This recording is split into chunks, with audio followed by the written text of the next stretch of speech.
The only value that was agreed upon in the housing co-op was that we were providing affordable housing to students. And now I look back and see that there were some attempts, but not nearly enough to prioritise making sure that working class students had access to that affordable accommodation.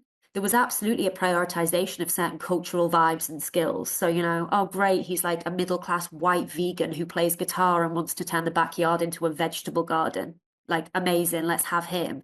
Over this working class 18-year-old girl who doesn't understand what a co op is, who really needs this accommodation in order to go to uni.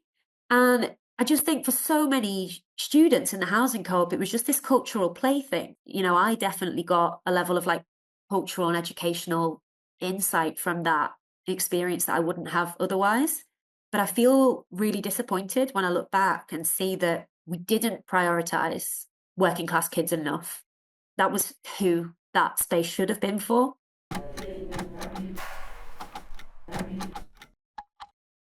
Today's guest is Glenny. Elle is a fiery community organiser who works for the worker cooperative Tipping Point UK and organises towards intersectional climate justice. They cut their teeth living in the Edinburgh Student Housing Cooperative and unionising every workplace they came into contact with. Their current work focuses on working class empowerment, class-based political education, and wealth redistribution as the three pillars to working class liberation and the end of capitalism. Elle, welcome to Punchcard. I appreciate you taking the time to speak to me and share your experiences. So first question is, in your own words, please explain what a worker cooperative is. I gave this so much thought this morning because I don't think it's that straightforward.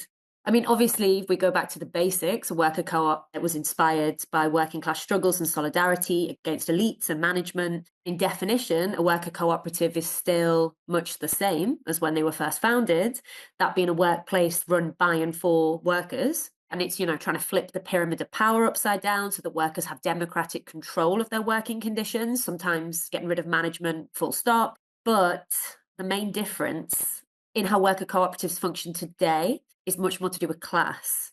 Obviously, I'm going to mention class. I'm going to talk about class quite a lot today. So where historically they've been run by and for working class workers as like a real act of revolutionary resistance, today there's a lot of changes. I'm generalizing a lot. It's not always the case, but a lot of changes that have kind of rendered worker co-ops largely culturally and socially middle class pursuits that are run from a place of idealization or political hobbyism or like a moral idea of what's right and wrong, rather than being run by working class communities from a place of survival and necessity and solidarity. Oh, I appreciate you taking the time to really think about it. So you grew up in Liverpool, which has a reputation for being quite militantly socialist as a city. Would you say that that shaped your outlook in any way? Yes and no. But I want to start by kind of breaking down this idea of the Liverpudlian exceptionalism. And I mean, sure, if you look back to the 80s and like the really militant socialist era of Derek Hatton and the Trotskyists, like, yeah, for sure. And I mean, Liverpool City Council's slogan, I think in 1983 for a few years, was better to break the law than break the poor. That was the actual official slogan of Liverpool City Council. Incredible. But I was born in the early 1990s, definitely grew up absorbing quite a lot of that culture. But equally, if you'd have asked me at 18 what a socialist was, I could not have told you. I wouldn't have had a clue because I don't feel that it was spoken about in those kind of educational terms. And the city definitely had a sense of resistance and solidarity because it had to for survival for a long time. It's been a place that's been really impoverished and really left behind and forgotten. So I guess to kind of answer your question, I would say growing up in Liverpool radicalized me, but only in hindsight. When you're growing up, you just accept what it is that you see around you as being fact. And it's only when you leave that you're confronted by the realization that not all of the world is like that. And that's when you start reflecting. So for me, that was leaving the care system. I was living in a youth centre for homeless teenagers. And then I moved into a static caravan for a bit. Still had no understanding that I was working class while these things were happening. I just thought, that's what life was. And then I went to Edinburgh University. And that for me was the moment when I was kind of smacked in the face by the socialist culture that I had grown up with. Still don't have the words to describe it. My first tutorial, I called my mum and I asked her if we were working class. And I look back on that moment now, I just remember it like really distinctly because she laughed at me and she was like, yeah, of course we are. And she was really proud about it as well. And it's bizarre thinking that that was the first time I realized there were people that weren't like me. I thought that the elite were kind of this story tale that was the 1%. I didn't realize how prevalent it was. It was those years at like an institutionally elitist and classist university where my upbringing kind of became this reference and like bedrock of rage, and it all kind of fell into place, and my understanding of myself and my political understanding of the world. Like I realized how informed it had been by struggle and poverty. And I was really seeing with my own eyes how different other people's experiences were. So we're obviously going to talk about class a lot in this episode. Probably be helpful to frame from your understanding of what working class means and what class means. Yeah, I spend every waking minute thinking about this. And I think that working class as a label is just like profoundly unhelpful nowadays. It's a convenient shorthand to describe an experience, but it's not helpful. Working class, middle class, owning class, maybe that was more helpful in the 1950s, but these labels don't really stand in the same way anymore. Class within the UK, not only is it really extremely prevalent, like, you know, you talk to people from other countries, even within Europe, from America, when they come to the UK, and they're like blown away by how rigid the class system is in the UK and how pronounced it is. But I think it's really difficult to define class for many people, like including myself. Most people have experiences which kind of complicate their own understandings of class. So, like, class is obviously beyond the financial, right? Obviously, when we're talking about class, we're also talking about it including the social and the cultural and sometimes the historical. So my own class background is complicated by having attended university and now having a relatively stable and, depending on who you ask, well-paid job. But my life is still dominated predominantly by precarity and struggle and kind of this fear and a knowing that in loads of middle class spaces I'm moderating myself or I'm watering myself down in some way.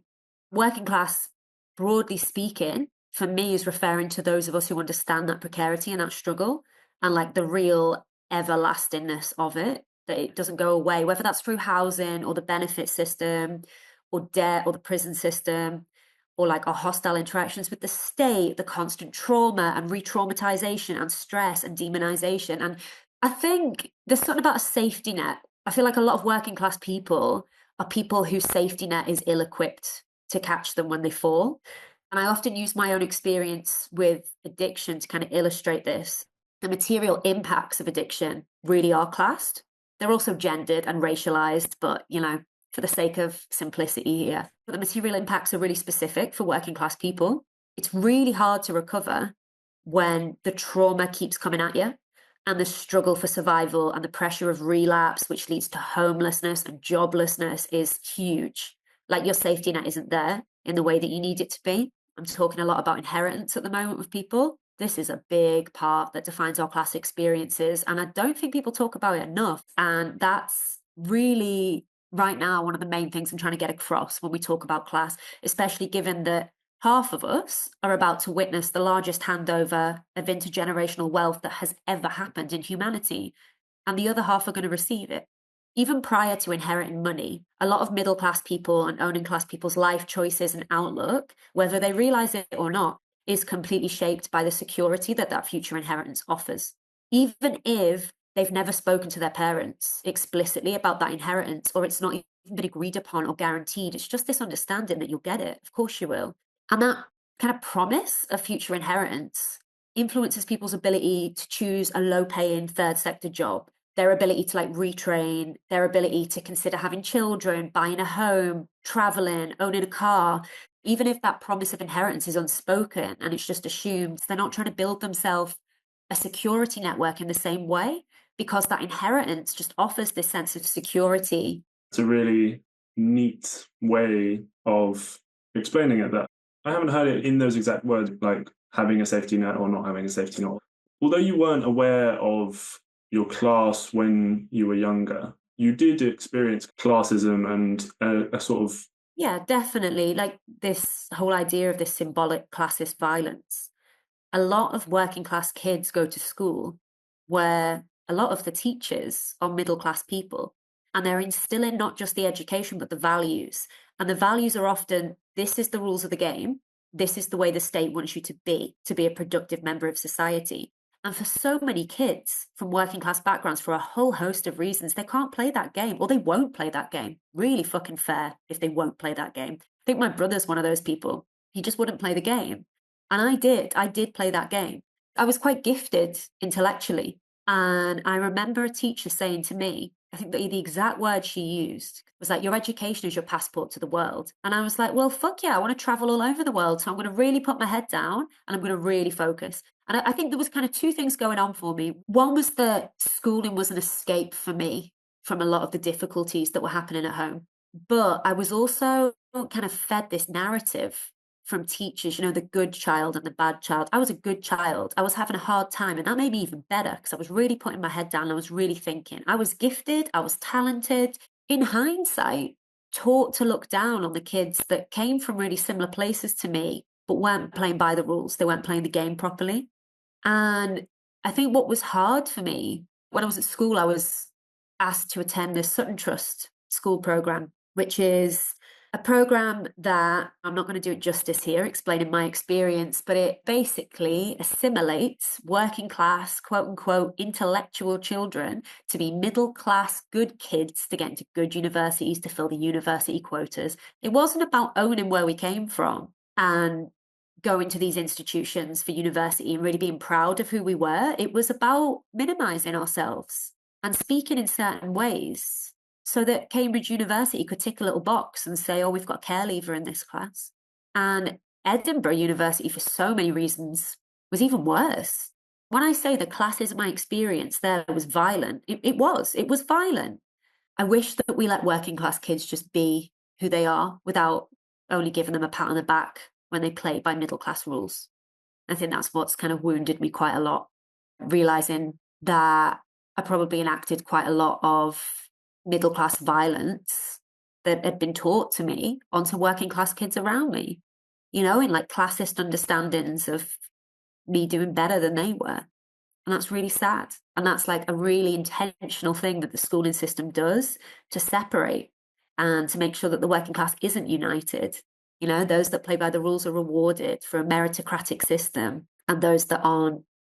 I could very easily have been on a path where I was in the prison system. And it's funny that despite all of the work I put in to education, it still wasn't enough.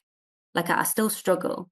Despite getting almost 100% in every exam I ever took at college, it wasn't enough to prepare me. There was something missing. There was the cultural and the social aspect of education that was missing for me. And I felt so desperately like left behind. For the first few years, I really tried to catch up. And it was only like in my third year when I discovered the student housing co-op that very slowly I stopped trying to keep up with that race, and it kind of just turned into anger for me. So what was it about the student housing co-op that meant that you decided to give up on that race? When did you realise that you had been sort of indoctrinated and that you were then perpetuating this harm against people of your own class? It was not instantaneous. Edinburgh Student Housing Co-op, it still exists. It was the first of its kind in the UK, a student housing co-op set up for students, by students, and we managed to get a hold of this building that was ex-student halls, and it housed 106 of us. So it was 106 students just running our own accommodation. I mean, it's an incredible project in so many ways. And I moved in solely because I couldn't afford the rent in Edinburgh. I could hardly afford to stay at university during my undergrad. And I hadn't managed to make many friends, which is really funny thinking about who I am now. I'm a really outgoing and outspoken person. And I felt like a total shell of myself in my first 2 years of uni. And that was when I got like totally grappled with addiction. So moving into the housing co-op, I saw this advert for it. And I was just like, affordable rent, great, love that. That was my motivation for moving in. I think if you'd have asked me the day I moved into the housing co-op, if I was a feminist, I would have replied, what is that? And I was suddenly surrounded by all of these really intelligent intellectuals, these Marxists and these hippies. And it was just this ideological tsunami that got thrown at me. And I learned so much. For the most part, it was majority middle-class people that probably did have access to inheritance and this certain level of cultural and social capital. And even though they were not the private school elites, it was a different form. It was like a softer form of that. And there were very few working class people in the housing co-op. I do wonder often like how much harm was done to working class people when you put together a group of majority middle class students who don't understand the way that they are upholding the class system. There's a lot I learned, and a lot of friends I have from those years who are really privileged. There's a lot of social, cultural, and financial capital that I gained through the relationships I built in that space. And I don't want to dismiss that. I was only able to do my master's degree because a very rich friend with a lot of inheritance that I met in the housing co-op paid for it. There's nothing meritocratic about that. That was just luck. The only value that was agreed upon in the housing co-op was that we were providing affordable housing to students. And now I look back and see that there were some attempts, but not nearly enough to prioritise making sure that working class students had access to that affordable accommodation. Hours every year reading through applications for people that wanted to join the housing co-op, and there was absolutely a prioritization of certain cultural vibes and skills. So, oh great, he's like a middle class white vegan who plays guitar and wants to turn the backyard into a vegetable garden. Like, amazing, let's have him over this working class 18-year-old girl who doesn't understand what a co-op is, who really needs this accommodation in order to go to uni. And I just think for so many students in the housing co-op, it was just this cultural plaything. I definitely got a level of like cultural and educational insight from that experience that I wouldn't have otherwise. But I feel really disappointed when I look back and see that we didn't prioritize working class kids enough. That was who that space should have been for. I know that they now do have a policy where if you are financially struggling, you can pay less rent. I think there's an application process for that. When I lived there, that was not a formality. It was in 2 years during my master's where I was so unwell. I wasn't working. I was hardly studying. Kind of all of the addiction and trauma hit me in the face all at once. And I just lost it. I think if it wasn't for the housing co-op and the fact that I wasn't paying rent, yeah, I don't even want to dwell too much on thinking what might have happened to me. But I didn't pay rent for those 2 years. And that was a very informal agreement, from friends within the co-op that were just like, we make loads of money every month, just don't pay. And they did recently ask me to repay £3,000. And it was funny that when they sent me this email, it felt so similar to receiving letters from like the DWP about overpayments or rent arrears from landlords in the past. And I was so confronted by this email from a housing cooperative, from like this rent collection team. And it really caused a lot of panic in me. I kind of told them in no uncertain words, like, I actually retrospectively want to apply for writing off my rent arrears. From what I understand, the housing co-op is now working much harder to kind of be more accessible. And that's fantastic. And like, I really hope that even when they get around to replying to me, the work that I've been doing around class and wealth is work that I can take to them as well. I think that there's absolutely a need for a lot more class-based work within the cooperative movement. From a workerist perspective, you have a very impressive CV. You worked as a cleaner, you unionised them. You worked at a bar, unionised them. You worked at Living Rent, a tenants union, you unionised them. So evidently you're extremely skilled organiser and unioniser. Do you have a sense of how you were so effective? Yeah, I think for the most part, honestly, it's understanding struggle and Mm. being working class. I think that shared sense of struggle and doing things through survival and necessity rather than political hobbyism is really key in this work. Like, I think my upbringing and the struggles that I've lived through and still live through have given me a really firm, almost too rigid understanding of justice. And time again, I will happily cut off my nose to spite my face. I don't know when to drop a fight or drop a battle when I can really see that there's a really clear, just outcome for people that are oppressed. I find it really hard to let go of that. And that's an amazing quality to have in an organizer. It's less good when I take that home into my personal life, Unionizing fundamentally is about bringing people together despite differences and across differences. And I think that's what a good organizer does.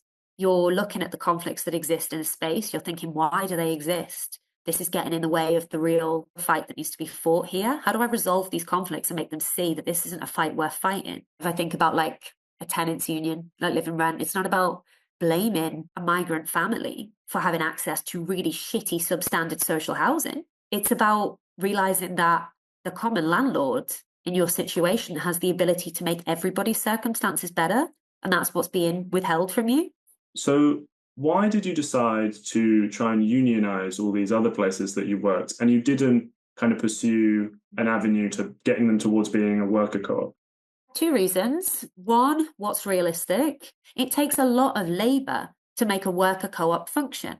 And when you are a migrant woman who is struggling to feed your children on what has been deemed a useless or low-paid skill set, you do not have the extra capacity and energy and drive to do that. It's not there unless you're going to be paid to do it. And I totally take my hat off to any working class community that manages that. But we really have to be realistic with what else is going on in our lives. What skills do we have? What's at our disposal? And often, if we don't have certain cultural and social connections, it's even harder to get to that place of starting a worker co-op. Two, what gives a sense of empowerment quickest?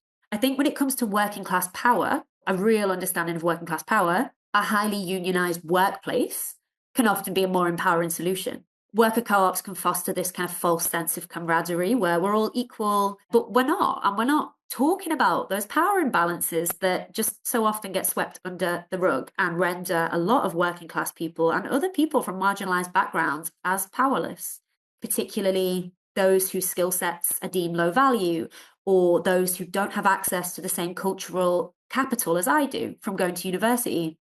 Or like the code switching, like the minimizing yourself to fit into the right size boxes and communicating in ways that aren't natural for you, having to comply with these coy middle class modes of dealing with conflict and passive aggressiveness. Like, no way. I don't want to put certain working class people through that.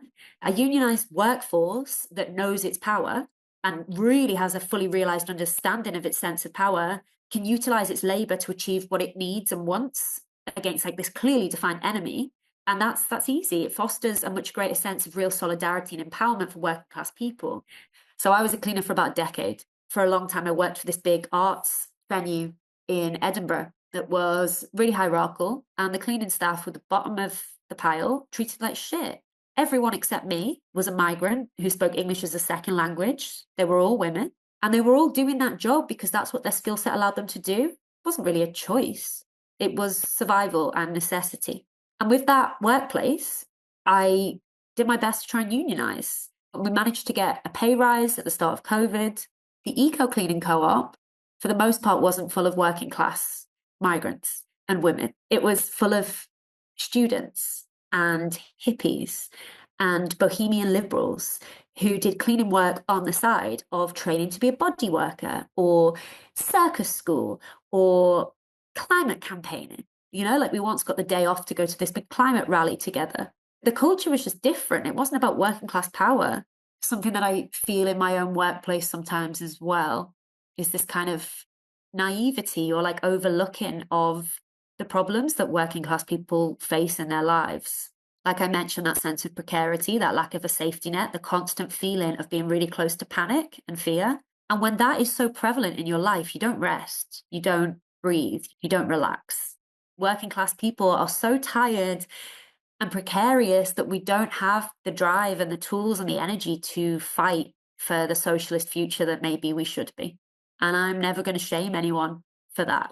We've got to do what we've got to do to kind of survive and also enjoy surviving. If I sound like I'm really dismayed and wore down and tired, it's because I am. Like I've spent 15 years screaming about class in middle class spaces. And I am so tired. I am so tired of middle class people not stepping up to do that work, of not changing the way that things are, of constantly having to make the same points. It's tough. It's hard. Elle's voice is an incredibly important voice within the worker cooperative sector.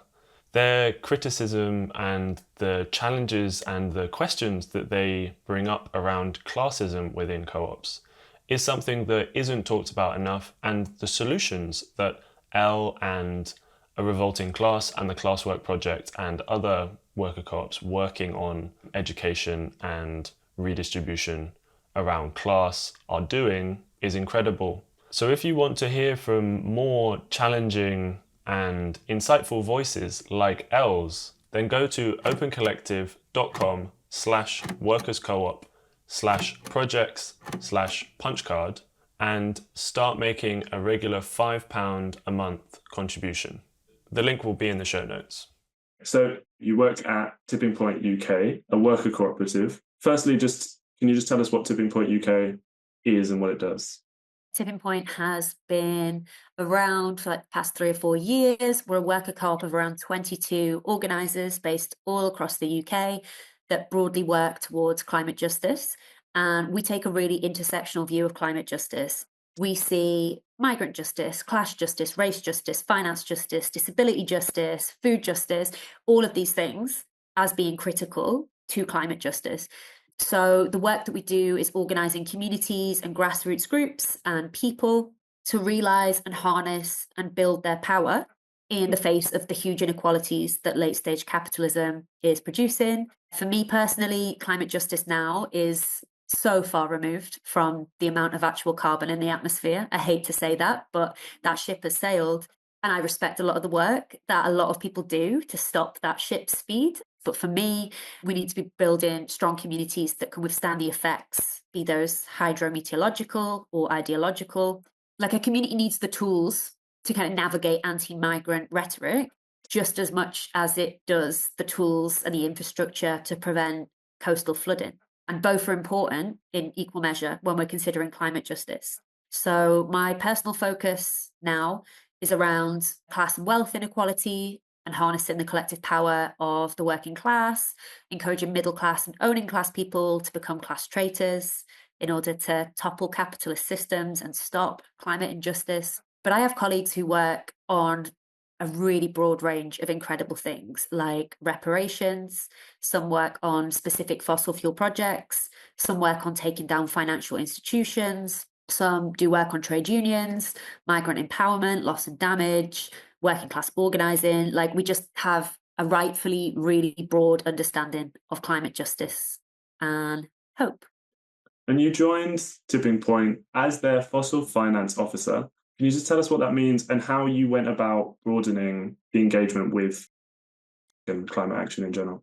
Sure. So fossil finance, it is trying to take down the financial institutions, be that the banks, the investors and the insurers that uphold the fossil fuel industry, and not just the fossil fuel industry, but late stage capitalism, the prison industrial complex, the military industrial complex, the arms industry, border and surveillance industry, like every terrible industry that we can think of that is working against climate justice is funded somehow. And for so long, people have targeted the companies directly that are building this prison, that are building this pipeline, that are building this road. And often, because it's written into their very business models, there's nothing that they can do to stop that project. So if we go to the banks that give loans to these companies, or we go to the insurers who provide the insurance for their projects, or we go to the investors that are giving billions of pounds to these companies, and we stop that money from flowing from those financial institutions to those projects, we can stop those projects going ahead. And in a late stage capitalist system, that is a really effective model. And I want more people to know about it. So when I looked around at the existing fossil finance scene and who was doing work on it, it was mainly kind of the divestment movement. It was majority speaking, older white people in the UK from middle class backgrounds. And I thought, okay, well, how can I come in here and make this more accessible? And I'm quite firm in saying that I think some of the bigger groups within the climate movement that are critiqued for being majority white and middle class, they are that because their messages do not speak to working class people and people from other demographics. When you are telling someone that the biggest emergency that they are facing is the climate crisis, and that person happens to be a single parent with 3 jobs, struggling to feed their children and heat their home, that just isn't true. You're going to alienate that person. How dare you tell that person that the biggest emergency that they are facing is the climate crisis? The audacity of that. No, if you want to make your movement accessible and bring people on board, you make the issue relevant to the people that you're organising. Okay, so what is it that that single parent cares about? It's heating her home. That's a climate issue. Link that, but do it in a way that's relevant and speaks to her lived experience. Don't tell her what the biggest emergency in her life is. I went to existing groups that were already doing work around whatever it might be that migrant justice, LGBT liberation, anti-raids work. And I was like, cool, how can I bring a relevant finance lens to the work you're doing to kind of bring your efforts in line with all of these other groups. So an example of that work, myself and my colleague Yara, who's just the best person in the world, we shared this job for a while. And one of the ways that we went about making this work really engaging and intersectional was we decided to focus just on the queers for 1 year. We were just going to try and bring a fossil finance lens to all of our queer friends and communities and groups. So the way we did that, as I said, we didn't go to these queer groups and say, hey, we want you to do this campaign. We went and we listened. We said, what are you doing at the moment? We took that on board. We listened to the issues they cared about. And then Yara very cleverly figured out that the LGBT awards, big elitist institutional awards happening in London, happens every year, was sponsored this year by these terrible companies, BP, Shell, some banks and some investors as well. And we thought this is a really good opportunity to bring a finance lens and make it intersectional. So we built up these relationships with a lot of these queer liberation groups in London, built up their skill set, made it clear, kind of the educational component, why this was relevant, which obviously they all understand. Like, how dare the LGBT awards give an award to BP for being like the best trans employer in the UK, while they are killing trans people all across the planet with these horrific projects. And we have to be able to point that out. So all we did was take the lens and the model of finance and fossil finance, and we made it relevant to those causes. And it ended in this cumulative action outside the LGBT awards, where we had drag queens, loads of people showing up. It was just a big gay party with amazing tunes. And we also managed to really like hold the complexity of the issue. So we had a lot of testimony that was read out from LGBT folks all across the world that are impacted by the project built by the likes of BP and Shell. And we linked it all together. And it was such a beautiful action.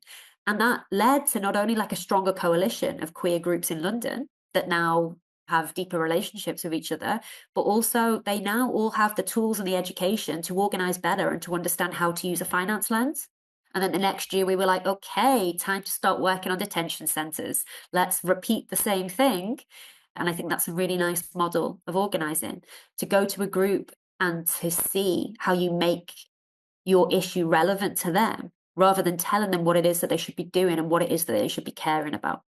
You said approach these communities and try and find their main issues and then tie it to your main issue. And I see a lot of these, retrofitting groups, which, aspirationally are trying to do that. They're going, okay, people are struggling with heating and eating. We're going to try and connect that to climate by retrofitting. There's something about it which doesn't sit right. Like, it does feel a bit off. I think that there are some interesting power and class things going on. It's almost a little bit tokenistic in my eyes if you've got an organization or a group or a company that have the funding to do this work in a working class area. And yeah, by all means, link that to climate justice and class justice. But do the work around class yourself first. Like, are you trying to provide charity or are you trying to provide empowerment? There's like a difference. What is this? A handout?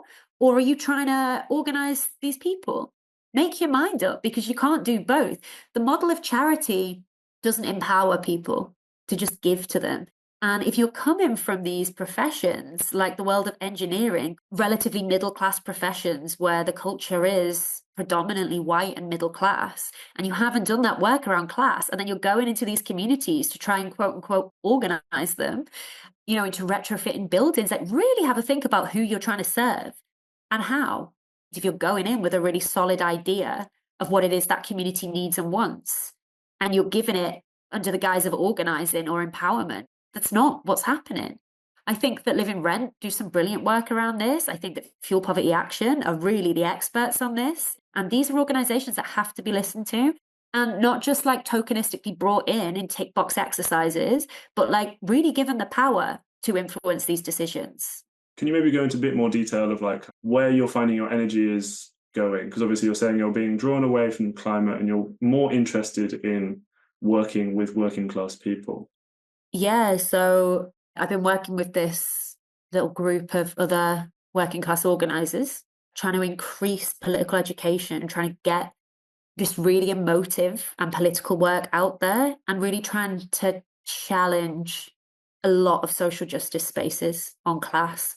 You know, when you go into most quote unquote organizing spaces nowadays, most white people, I would love to think, you know, as a white person, I could very much stand to be corrected on this. But I love to think that the majority of white people in that space have had some real thinking time about the role that they play in upholding a white supremacist system, the way that they've benefited from it, all of the things that they have to do better in, all of the ways in which their defensiveness needs to just come right the fuck down, all of the learning that they have to do. If we really think intersectionally about this, like the majority of people of colour in the UK are working class, more than half of them. You're not doing anti-racist work if you're not also thinking about the class impacts of that. And I think that to really think about your role within a class system and how you're upholding it means that you do have to enact real material change. That means not just reading a book and engaging in ideological theory on race. It means giving away your inherited wealth. It means questioning why you own a house. It means thinking about how you support and interact with working class comrades. You know, it requires real material change. And I think sadly, when anti-racist kind of practices are done without good class analysis, we're just kind of enabling a lot of the anti-racist, like really good anti-racist work to kind of become the handmaiden of capitalism in upholding it. I delivered an online workshop a few weeks ago with my friend Joe, who's another working class organizer, about 120 people at this online training. One of the exercises we made them do like ahead of time was to calculate how much wealth they were going to inherit. And then we revealed the figure to them all, and it was £150 million. And it took me a few days to recover from that. It's really painful when you're someone that struggles to pay rent. I've met people through this work, other working class people who are also trying to do work around wealth and class, who have also had a complicated and upsetting and violent experience of being in predominantly middle class spaces. And I feel so seen by these people. Like I've made friendships with these people like I didn't know were possible. I feel so seen. So the work at the moment has taken a really cool route. Our focus more recently has been on like this UK-wide network of grassroots wealth redistribution groups. So most of these are groups that were set up kind of off the back of doing a project with D Hunter or a workshop with the Classwork Project. And they decided, okay, let's keep this work going. In Glasgow in particular, we are hoping to become a worker co-op, which is really exciting. And I'll just focus in on the work that's happening in Glasgow to kind of illustrate it, because it's very different to some of the bigger like NGOs and organizations that are also doing kind of like redistribution work. For instance, like Edge Fund, you know, if I was to name one. So in Glasgow, we've got Common Treasury, which is our local wealth redistribution group. There's about 15 members of us just now from very different class backgrounds. And we're working together in community with one another. We're learning from each other. And the process is a lot about not just political education, but also trust. So what we're asking is for the people in the group that have lots of inherited wealth to get access to that inherited wealth and to willingly give that up, to put that into a collective pot. We have a bank account that has X amount of money in it right now of inherited wealth. And as well as covering the basic living costs and debts of working class members of the group, we redistribute that money. And the moneyed middle class, owning class members of the group trust working class people to redistribute that on their behalf. And it's not just about the actual redistribution of wealth. It's to do with the dismantling of hegemonic middle class culture. And it's to do with challenging the ways that we do conflict in our social justice spaces. It's about middle class people trying to change their sense of perfectionism and control and secrecy around money. And it's about empowering and encouraging working class people to realize that they have the tools and the experience and the knowledge to know where that money needs to go. We are actively trying to chip away and dismantle hegemonic middle class ways of doing conflict, which are often quite passive aggressive, sometimes quite reserved, sometimes quite minimizing of emotions, or sometimes glorifying of certain emotions but not others. For instance, sadness is fine, but anger is not. You know, we have like a really classed understanding of how we do conflict and the emotions that come up around conflict. There are reasons why these stereotypes exist of like the angry poor Black woman, or like the older white working class woman who's just ready to scream all the time. It's like coming down to survival and like a lack of resources. And I think what I find really hard when, like, particularly in social justice spaces with conflict, is this idea that everybody's going to show up really regulated. We're going to try and use quiet voices. We're going to try not address things head on in case we cause upset. Like, no, according to who? Because that's not how things have been done in my culture, in the way that I've grown up. And it's now hard, particularly in like workplaces. I find it so hard. Conflict is a way of communicating. Conflict is feedback. Conflict is essential when humans are in conversation or community with each other. So often in my life, I am told that I need to communicate in a certain way. I have to engage in conflict in a certain way. And when I don't, I'm punished for it. It's happened in so many workplaces in my life. So it's, to see this work happening is really special. It makes me feel so much, so much hope for modeling conflict between people that come from very different places of privilege. Yeah, it's cool. But it takes a lot of practice, you know? For sure. You've talked about how difficult it is to do this work, so I appreciate you coming and allowing me to ask you questions. No, it's also nice though, you know? It's nice to be able to be given space to talk about working class feelings, because there's not enough of it. I just want that to be extended to more working class people. Yeah, and hopefully through this podcast, people will be able to hear and understand, will start their journey maybe, or continue their journey to understanding that. I brought Elle back 9 months later because it took a little bit longer to edit and release this episode than I would have liked, and Elle has gone through quite a big change since then, having left Tipping Point and started a new organisation known as ARCS, or a revolting class. If we can just start, and you can let us know what it is that ARC is actually working on. Yeah, we kind of have a two-pronged approach to the work that we want to do. One of the strands of the work we want to do is working within the existing UK left, within the UK, within social justice spaces, and kind of hammering class consciousness into them where they're at. And that is partially done through continuing these workshops. It's also done through ongoing political education. It's also done by tapping into the working class leaders that exist within that network and building them up. So that leads us on to the second strand of the work we're trying to do, and that's working within working class and underclass communities to not only bring in resources in all forms from social justice spaces. So obviously there's the financial, but there is also the cultural and the social. How do you bring all of those resources into those communities in order for them to be able to carry on doing the work that is necessary for resistance with none of the middle class bullshit, with the working class values that they have and they know? And again, that involves a lot of political education. I've spent about a decade of my life screaming about class and asking, where's the class analysis in every movement I've been in? And all of a sudden, it's kind of been a bit of a whiplash moment where it feels like the left has turned around and they've said, all right, what do we do about class? And that's great. It's a great time for ARC to exist and to step up to that. We're on the right track to that slowly changing. I hope I'm not still doing this type of political education when I'm 80. When I'm 80, I want to be up in arms and, you know, finally pushing for that whirlwind moment of revolution. We'll see if we get there. We'll see if we get there. Thank you for coming back on and sharing. I just want to talk to you about it even more. Maybe the right thing to do is to get someone else from ARCS to come on and do a more in-depth. This is just the taster. I would really love that, and that'd be great.